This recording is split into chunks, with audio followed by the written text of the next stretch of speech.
to another Chris the Fish Show 3. In this one, as promised, I've finished all the tanks, so now I'm going to give you all a big tour, and you'll see the new tank as well. Right, so as we've got a load of space left, the fish rescue program has restarted. We've got 2 gold gouramis there, and we've got a load of platies in here, some of which are already pregnant. So I'm going to put the platies in this side, the gouramis in here with the rest of the gouramis, and I'm going to have to get a filter or something to put over there just so that the fish don't get sucked down the tube. So the big gouramis are now in, and they're mingling very well and eating straight away. That's a good start. And then the platies are in as well, also having a little munch. Ching ching. You'll have to ignore my shoddy skills. It's not exactly tidy, but no longer leaking out the bottom. The issue I was having was because it was dripping out the bottom. Yes, it was going in, but it was also running across the bar, down the side of the tank and making it wet down here. But now that I've siliconed it, that should be sorted. Right, so I haven't really done much with this. I've just done a water change on it and left it as it is because it doesn't need to be messed with. You know what I mean? If it ain't broke, don't fix it. The only thing that has changed is I've taken the gourami, the giant kissing gourami out of there and put it into this tank, as you can see him right here. Yeah. So yeah, that's pretty much all that's changed with the 5 foot. Right, so in these pictures that you'll see now, this is a tank that I got gifted. It's only a little cube tank with a stand, but still I got it for free. It came with the tank, the stand, the light and the built-in filter. I tried to sand down the stand just to clean it up a bit, but it wasn't working because of the material that was on it. So instead I wallpapered it. So I'm going to show you now what I've done. So it didn't take a lot to sort, but I've put a background on, put some plants and rocks in it, and I've basically wallpaper and sellotape around the stand just to make it look a lot better. You can see, if you look down here, how it's just taped on, but still, that looks mint.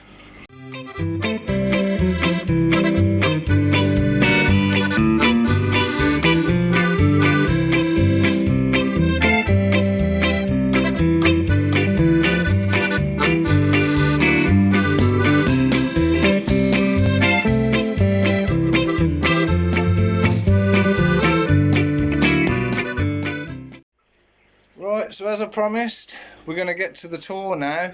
So we're going to start with the 200 and work our way around back up to the 5 foot, and then I'll even give you a little tour of what's in the house as well. Alright, so as you'll see, the 200 is absolutely looking mint. It's a lot tidier. If I try and shut the door, you might be able to see a bit better. There we go. There's nothing in here except for one guppy which managed to escape me when I was getting them all out, and it's just down there. And then over here we've got the 125. So yeah, in the 200 we've got the Danios. I love the leopard Danio, absolutely stunning. Then we've got a couple of zebra Danios, we've got a couple of platies in here.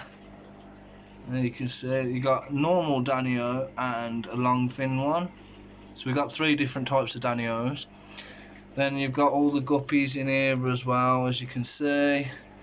I've tried to keep it as basic as I can, so you've just got like a few little ornaments for them to hide in, some foliage if there's anything that does breed, which I don't think there should be.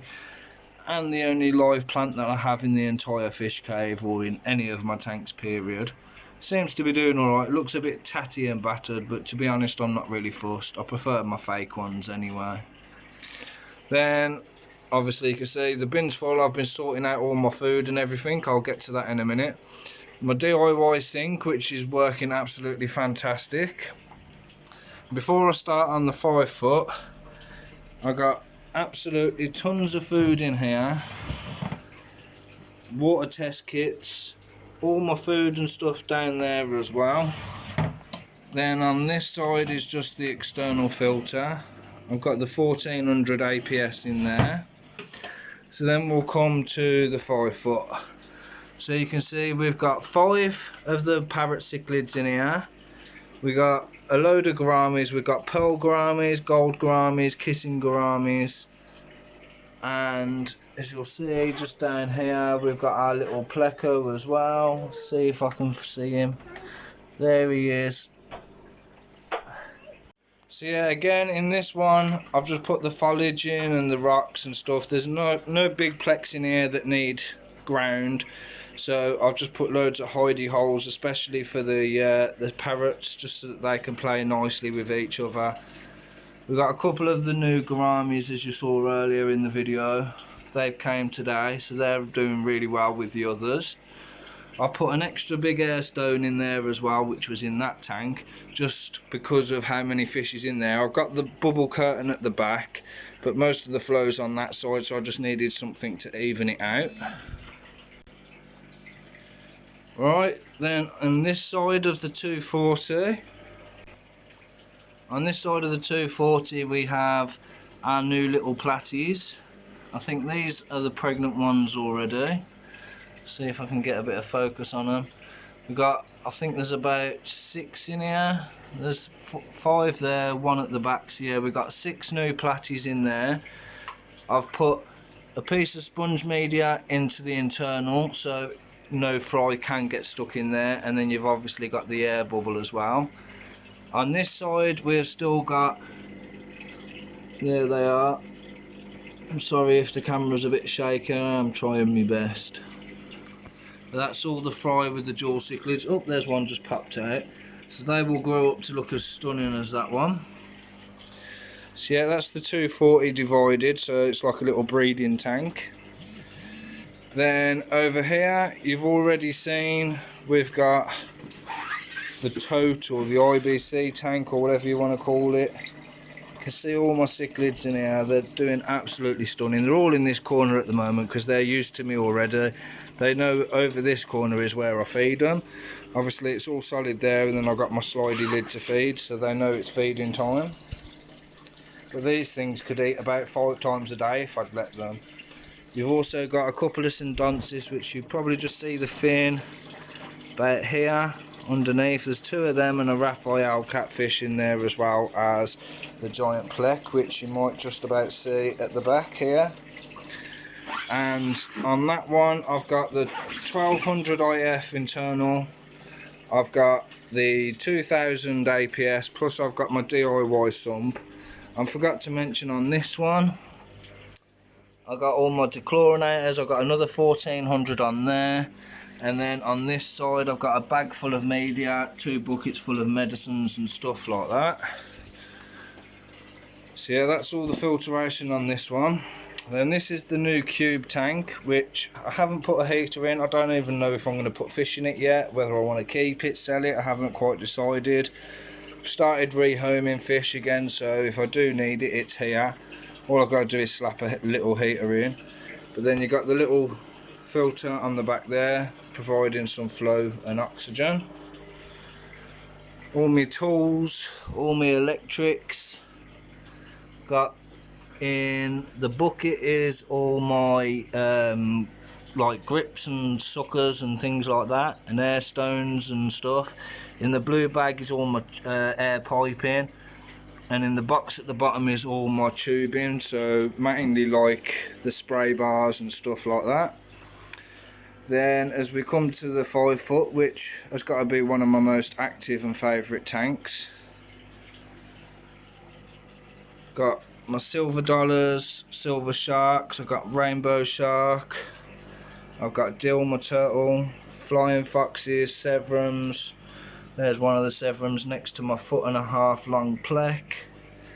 I've got my hoplo catfish. There is Dottie the leopard catfish and Raphael catfish in here as well. Got my boisher at the back. I got my corridoras. So yeah, this tank's pretty busy. It's nice and sorted though. I don't need to mess with this. This one is hooked up to an FX6 And just for the bit of overkill, we've got a sponge filter in the corner as well as an air stone coming out the log, and then I've also got an 800 IF internal filter in it as well. So if we look under here, that's where the FX6 is kept. Then I've just got all my cleaning stuff underneath there, and then this is just full with a load of random junk like extension leads and stuff, all from when I had the 4x2x2. So yeah.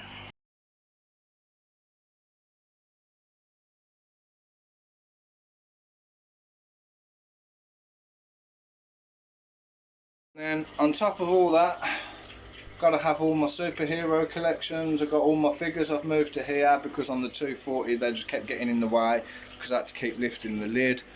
Up here I've got the old basking box, bag full of tubes for doing my water changes as well as my siphons which I made. And then I've also got my water change box which has got everything that I need to do a water change and clean tanks and stuff. More superhero stuff as well as my flags just to decorate it a bit.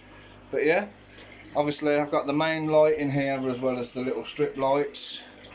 Got my nets hanging up and everything, so everything's pretty much sorted. I'm happy with the way it is at the moment. In theory I would like to kind of paint it and decorate the fish cave a bit more, but again that's just time, money, working around tanks and everything else. So it's just a case of do what I can when I can. But yeah, for now we're just going to leave it at that. I hope you've enjoyed the tour of the fish cave. Any questions or comments, drop them down below. As per usual, I say at the end of every single video, like, subscribe, hit the bell, all free, doesn't cost you a penny. And I just want to say thank you to all those that have been watching my videos. The last few have absolutely blown up, so I'm well chuffed with that. And I've got a few more ideas in mind as well for some more videos. So please, as much as I love you all watching it, make sure you hit the subscribe as well. For those that are already subscribed, come on, keep watching. I've got like 287 subscribers. I'm getting about 100 views a video. Somebody's not watching. I want you all to spread it. Come on, keep it going. We're all in lockdown. We've got nothing better to do, even if I'm boring you to sleep. So, right, thank you very much. Bye-bye.